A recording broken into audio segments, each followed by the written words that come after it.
पिपरिया कृषि उपज मंडी में सांसद मेला के आयोजन के उद्घाटन समारोह में मुख्य अतिथि के रूप में प्रदेश के लोक निर्माण विभाग मंत्री एवं नर्मदापुरम जिले के प्रभारी मंत्री राकेश सिंह सम्मिलित हुए।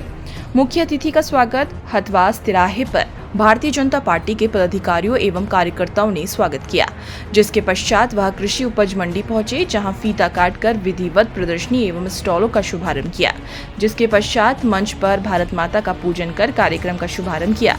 उपस्थित लोगों से संवाद करते हुए सांसद दर्शन सिंह चौधरी ने कहा कि प्रधानमंत्री आदरणीय श्री नरेंद्र मोदी जी के आत्मनिर्भर भारत से विकसित भारत के संकल्प को आगे बढ़ाते हुए इस मेले का आयोजन किया गया है, जो कि 5 अक्टूबर से 14 अक्टूबर तक 9 दिन चलेगा। यह आयोजन केवल एक मेला ही नहीं बल्कि हमारे क्षेत्र की कृषि, उद्योग, स्टार्टअप और स्वदेशी उत्पादों को नया मंच देने का एक महत्वपूर्ण सार्थक प्रयास है।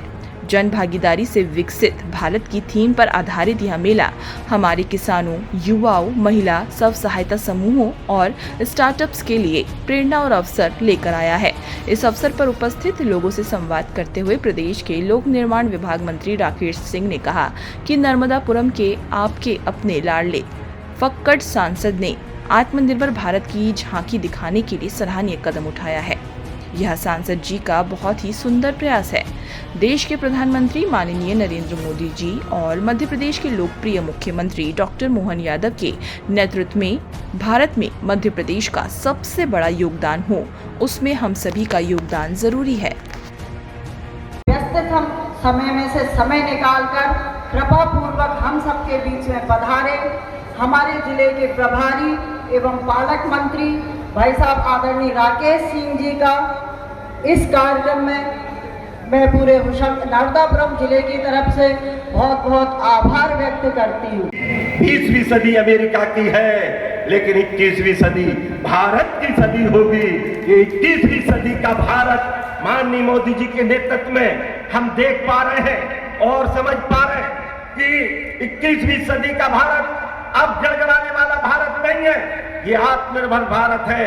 सबके नेतृत्व करता हमारे पालक मंत्री और भारतीय जनता पार्टी के हमारे पूर्व प्रदेश के अध्यक्ष, लोकसभा में सचेतक, अनेकों पद से, और जिस पद पर आ रहे आप है उस पद को पद की गरिमा बढ़ाने का काम आपने किया है।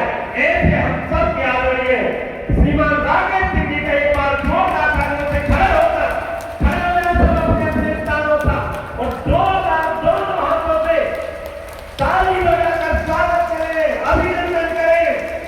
आज के इस मेले में उन्होंने जो कृपा पूर्वक न केवल आने की अनुमति दी बल्कि उत्साह के साथ मेरा भाई साहब शाम से लगने वीरांगना मां रानी दुर्गावती की आज के इस अत्यंत महत्वपूर्ण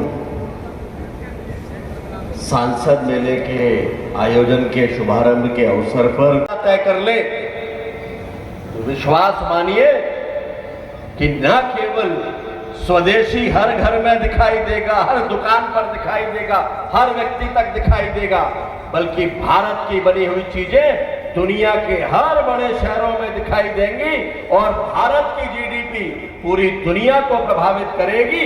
1000 साल पहले जहां पर हम खड़े हुआ करते थे, आज समय आ गया है कि एक बार फिर उसी रास्ते की तरफ हम आगे बढ़े और एक बार दुनिया के नक्शे पे भारत को फिर से एक नंबर का देश बनाए। और मुझे भरोसा है, देश के प्रधानमंत्री नरेंद्र मोदी जी कहते हैं कि इस देश की जनता बहुत सामर्थ्यवान है और आज तो हमारी मातृशक्ति बराबरी से अपनी जिम्मेदारी निभा रही। बराबरी से क्या, बल्कि आज तो किसी भी कार्यक्रम या सभाओं में हम देखते हैं तो मातृशक्ति की संख्या भाइयों से कहीं ज्यादा होती है।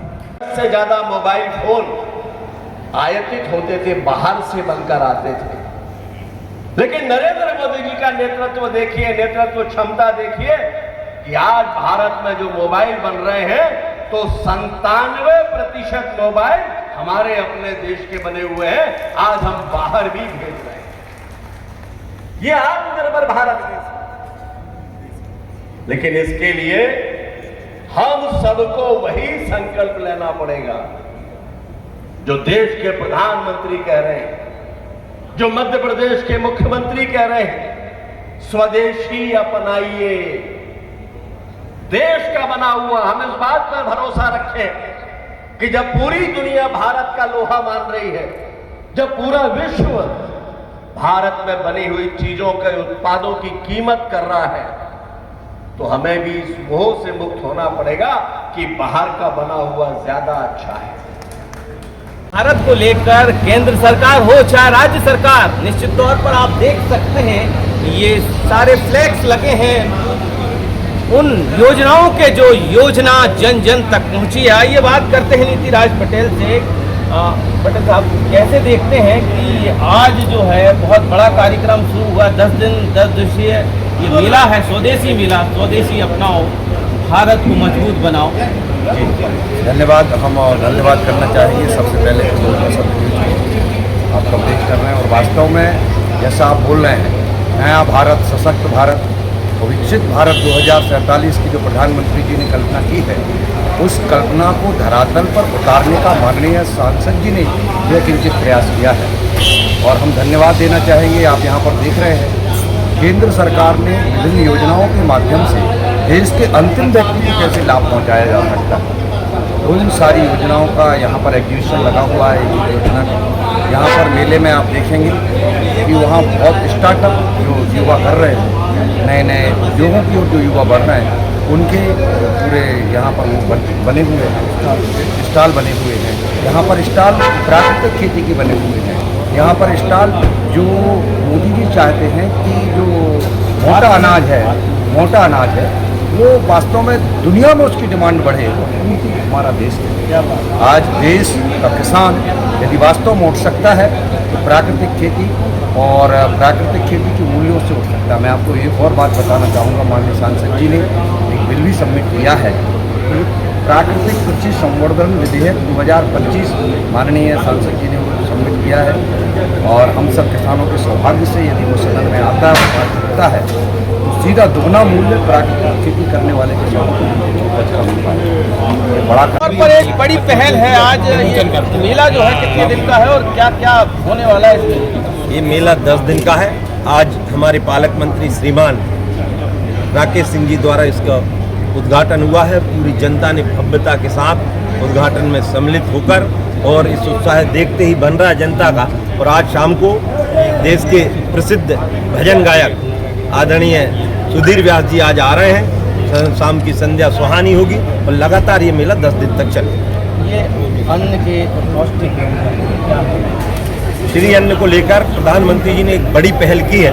आत्मनिर्भर भारत की ओर, आत्मनिर्भर किसान के रास्ते से ही आत्मनिर्भर भारत जाएगा और उसको लेकर श्री अन्न की जो प्रचार और पिछले बजट में ज़्यादा राशि देने का काम भी किया है और जगह जगह मध्य प्रदेश उसमें अग्रणी राज्य बना है। डॉक्टर मोहन यादव जी के नेतृत्व में, देश के यशस्वी कृषि मंत्री माननीय शिवराज सिंह जी चौहान के नेतृत्व में लगातार विकास हो रहा है प्रदेश और देश में। और माननीय मोदी जी के नेतृत्व में हम इसी रास्ते से विकसित भारत तक पहुँचेंगे।